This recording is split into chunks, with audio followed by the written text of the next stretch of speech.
edición de Radio Análisis. Son exactamente las 9 de la mañana con 37 minutos en este día jueves 25 de septiembre del año 2025. Como cada jueves a esta hora de la mañana saludamos a nuestros amigos y amigas de Fundación Sol, en esta ocasión al sociólogo e investigador Benjamín Sáez, a quien le damos la bienvenida. ¿Cómo estás, Benjamín? Buenos días, bienvenido de vuelta acá a la Radio Universidad de Chile. Buenos días, Claudio, gusto saludar nuevamente. Sí, Benjamín, bueno, para hablar respecto de un tema que hemos abordado en anteriores ocasiones acá en este espacio, que tiene que ver con nuestro sistema previsional, pero a propósito de algunos datos, algunas cifras, ¿no?, que se han dado a conocer a través de los medios de comunicación respecto de cuánto se necesitaría ahorrar precisamente en el sistema para tener una pensión que podríamos calificar de suficiente, es decir, por sobre los 750.000 pesos. Y bueno, para profundizar en esto, te quería preguntar en primer lugar respecto de cómo ven este tema desde Fundación Sol y efectivamente cuánto es lo que supuestamente debiésemos ahorrar cada uno de nosotros para poder llegar a un ideal, ¿no?, de jubilación. Claro, bueno, ahí hay varios puntos, Claudio. Quizás lo primero es que lo ideal es relativo también respecto a las condiciones que se tenían antes de la pensión. Y en ese contexto lo que vemos es que los resultados del sistema de cuentas individuales de AFP entrega tasas de reemplazo muy por debajo, que pueden significar en muchos casos, para algunas personas, pasar de la noche a la mañana a la pobreza al momento de pensionar, siendo personas que han trabajado, aportado durante buena parte de su carrera. Y en ese contexto, este estudio, que tiene algunos supuestos, que eso también es importante señalar, ¿no? Plantea el escenario de una persona que inicia a cotizar a los 25 años, ¿no?, con una cotización prácticamente completa, ¿no? Y ahí hay varios supuestos Sí, que hay que como el considerar. escenario ideal prácticamente. Claro, ahora es importante observar cuál es la realidad del sistema de cuentas individuales, porque un sistema no puede ser construido para un mundo ideal, sino que tiene que ser construido para un mundo del trabajo concreto, ¿cierto? Una realidad como la que tiene Chile. Y en ese contexto, lo que nosotros hemos podido ver a partir de la última información disponible de los saldos, es que la realidad de las personas que están muy prontas a jubilar, a 5 años de pensionarse, nos entrega una realidad muy diferente de lo que son los saldos acumulados. Según este estudio, ¿no?, que nosotros tenemos nuestros puntos críticos, pero suponiendo, ¿no?, que vamos a asumir que la metodología está bien, solo para entrar al debate, ¿no?, suponiendo que está todo correcto, una persona para tener una pensión de 750.000 pesos tendría que ahorrar más de 100 millones de pesos, ¿no? Nosotros en un ejercicio similar también tenemos algunos resultados, nos da más bajo, ¿no? También tiene que ver con los supuestos, todo esto que conversamos, pero lo relevante es cuántas personas, ¿no?, logran llegar a esos montos.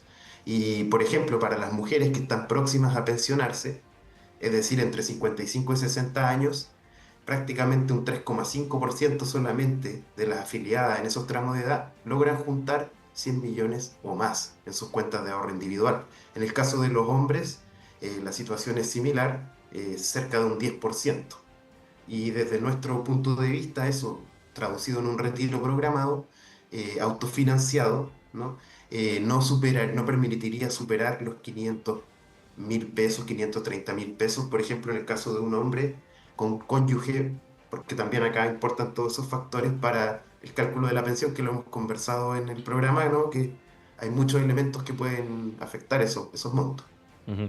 Ahora, tomando en cuenta esta situación, Benjamín, es prácticamente una excepción o son muy pocos los casos, serían muy pocos los casos los que podrían llegar hasta a este ideal. Em, y eso que no hemos mencionado, por ejemplo, todo el tema de los retiros que afectaron también los ahorros que varias de las personas tenían hasta ese momento.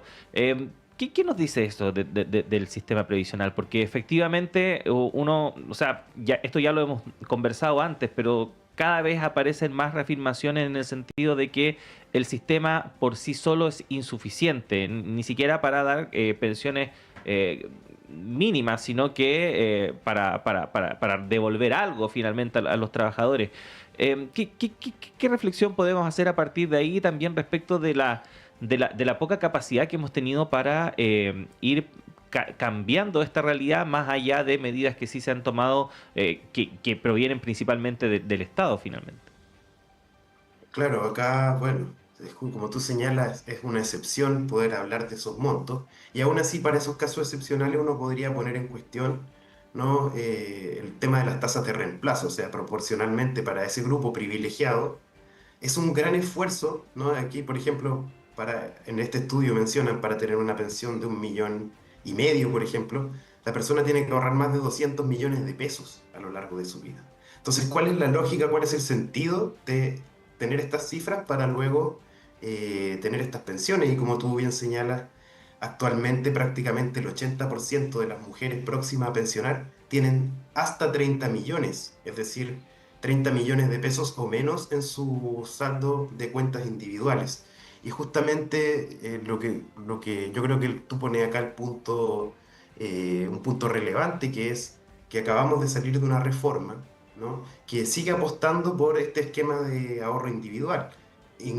Integra mecanismos, ¿no? Que ya de alguna manera venían para mejorar esta situación, como es la PGU, que se amplió enormemente, ¿no? Durante el gobierno anterior y ha mantenido en esta suerte de lógica de respirador artificial de este sistema, ¿no?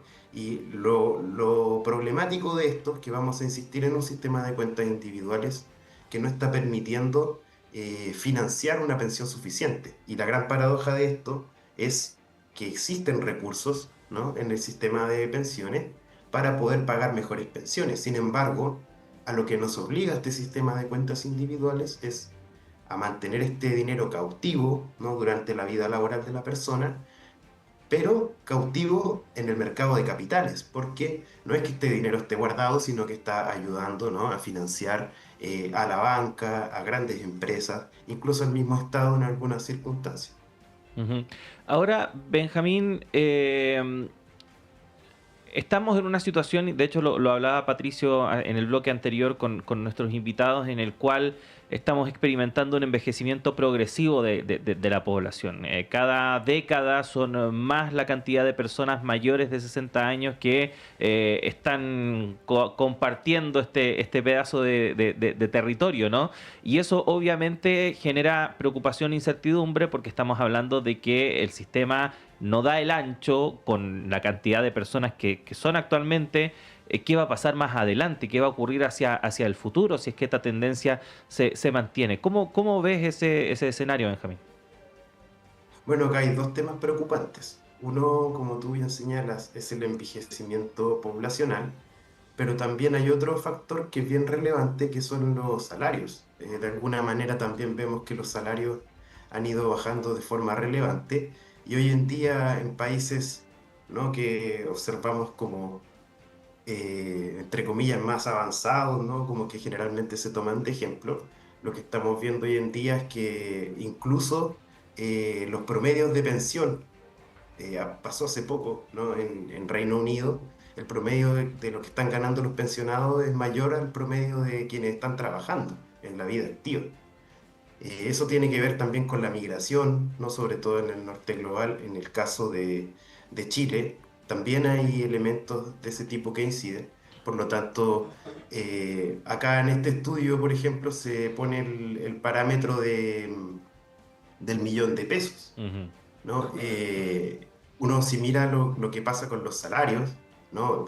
Respecto a los mismos criterios, hoy en día la cantidad de personas que supera el millón de pesos es prácticamente el 25% de la población ocupada, ¿no? No más que eso como ingresos. Por lo tanto, si pensamos en la capacidad que va a tener de construir una pensión a futuro también esa población, ¿no? Es algo que se ve bastante complicado en ese sentido. Ahora, el envejecimiento poblacional muchas veces se utiliza como un argumento para no hablar de sistemas de reparto. Ujú. Sin embargo, es relevante señalar que si aquí no hay un cambio en esta lógica de cuentas individuales hacia una lógica solidaria, colectiva, ¿no? Que sea la base del sistema, porque este sistema en la base tiene lo que en la mayoría de los sistemas es el complemento, que son las cuentas individuales.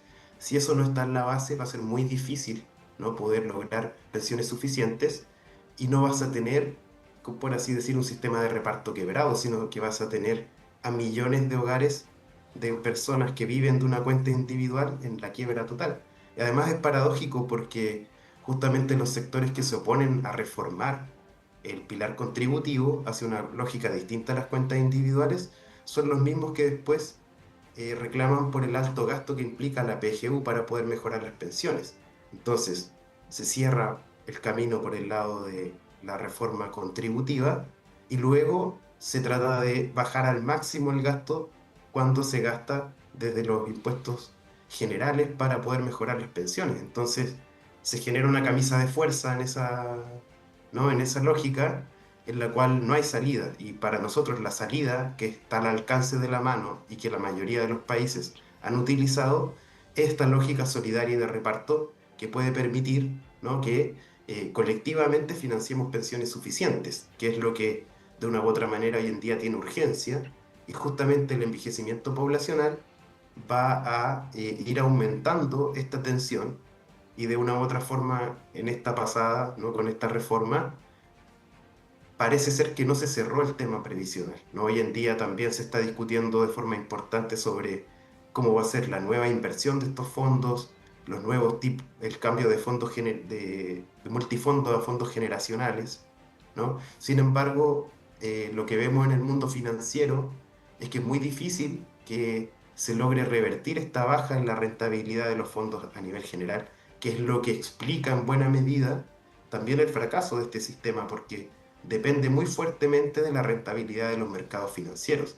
Entonces, si lo único que se nos ofrece acá son parches para subir un poco la rentabilidad, pero no de forma suficiente, o parches para mejorar las pensiones, pero sin resolver el problema de fondo, la verdad es que parece quedar todo en un status quo. Y desde nuestro punto de vista eso es lo preocupante y lo que hay que revertir. Es decir, hay que acá hacer un cambio en la lógica de cuentas individuales para poder obtener resultados distintos. Ujú. En esa Y es lo línea, que, de alguna manera, disculpa Claudio, de alguna manera la reforma, justamente los puntos que mejora, en cierta manera señalan que esta lógica puede rendir resultados, mayores resultados. sí, en esa línea, Benjamín, profundizar en lo que mencionabas, que efectivamente este tema de el envejecimiento poblacional es como el argumento principal, ¿no? De quienes se oponen a avanzar hacia un sistema cercano al de reparto derechamente, para criticar precisamente esa idea. Em, Aclaremos bien ese punto. ¿Por qué no sería tan así en el fondo y por qué efectivamente es más un argumento que un hecho factual, por así decirlo?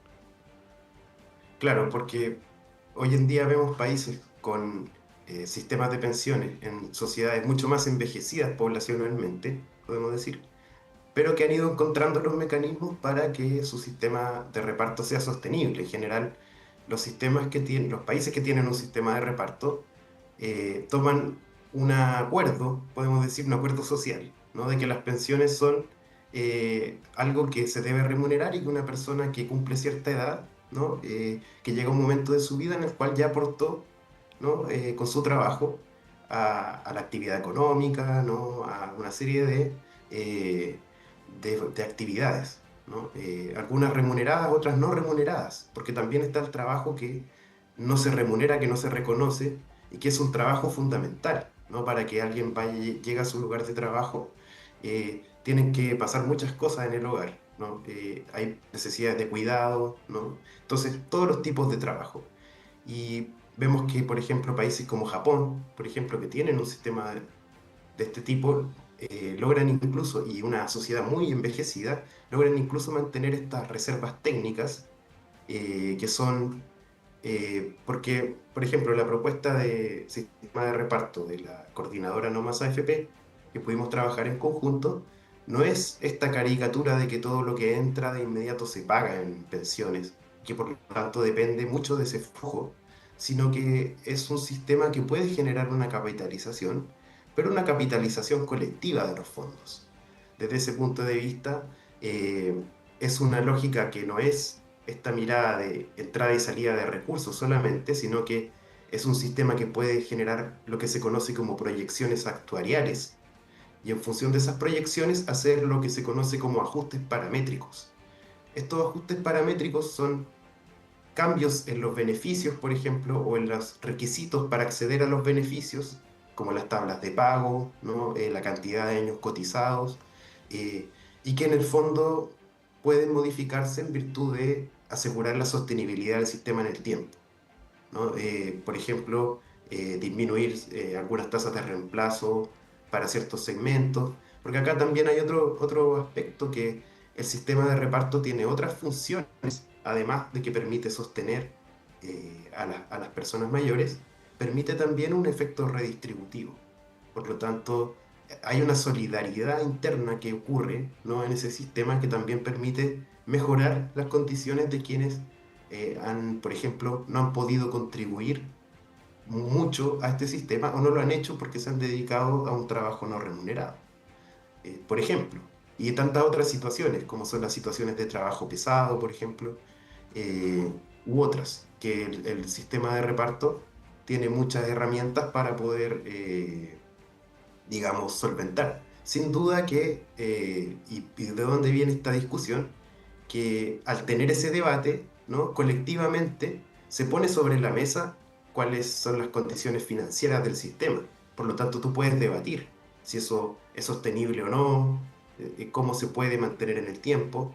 Sin embargo, esta lógica de las cuentas individuales internaliza esa quiebra, por así decirlo. Son muchas quiebras privadas que se viven, se sufren personalmente, pero no hay una responsabilidad colectiva, ¿no?, donde tomemos una acción para subir esas pensiones dentro del sistema en la parte contributiva, sino que acá tenemos que recurrir a esta figura, ¿no?, de una pensión garantizada universal, que lo que hace es mejorar un poco las pensiones con gasto público, ¿no?, pero manteniendo este sistema enorme de recursos, de cuentas individuales, que van capitalizando el mercado financiero. Entonces, de una u otra forma, se pierde de vista la discusión de esa sostenibilidad del sistema, ¿no? Simplemente hoy en día tiene que surgir un movimiento social, ¿no? Tiene que surgir la organización de las personas que están viviendo esta situación para que esto se visibilice. Igual va a ser un problema de primer orden, ¿no?, que sabemos que es uno de los problemas más sentidos por la población. De una u otra manera, la BGU, ¿no?, y lo que ocurrió recientemente es un bálsamo que permite, digamos, aminorar esa conflictividad, pero si se mantiene el sistema fuertemente basado en cuentas individuales, lo que vemos es que esta conflictividad y los problemas con el sistema de pensiones se van a mantener. Por eso es relevante no dejar estas discusiones y seguir mirando también lo que está pasando con los países de reparto, que obviamente no es algo que esté exento del contexto económico, ¿no? Tampoco acá es llegar y decir, con esto se va a resolver todo. Enfrentan problemas, tienen dificultades, pero tienen herramientas para enfrentarlos de manera colectiva. Ujú. Bueno, Benjamín, queremos agradecerte como siempre el tiempo que tienes para conversar con nosotros y por supuesto a través tuyo a todo el equipo ahí de Fundación Sol que constantemente nos están nutriendo de este tipo de temas y este tipo de análisis que son tan necesarios. Así que, Benjamín, te esperamos pronto, que estés bien. Gracias, Claudio. Saludos a la radio. Muchas gracias. Y cuando son las 9 de la mañana con 56 minutos, despedimos entonces esta primera edición de Radio Análisis. Gracias por acompañarnos el día de hoy. La invitación es a que siga junto a todas las plataformas de Radio Universidad de Chile. Ya llega Nicolás Rojas y Semáforo. Y a las 13 horas, más noticias en la segunda edición de Radio Análisis junto a Diana Porras. Me reencuentro con ustedes mañana en la primera edición de Radio Análisis, ahí con Constanza, Patricio, en fin, todo el equipo. Y por supuesto, que tengan una bonita jornada. Que estén bien.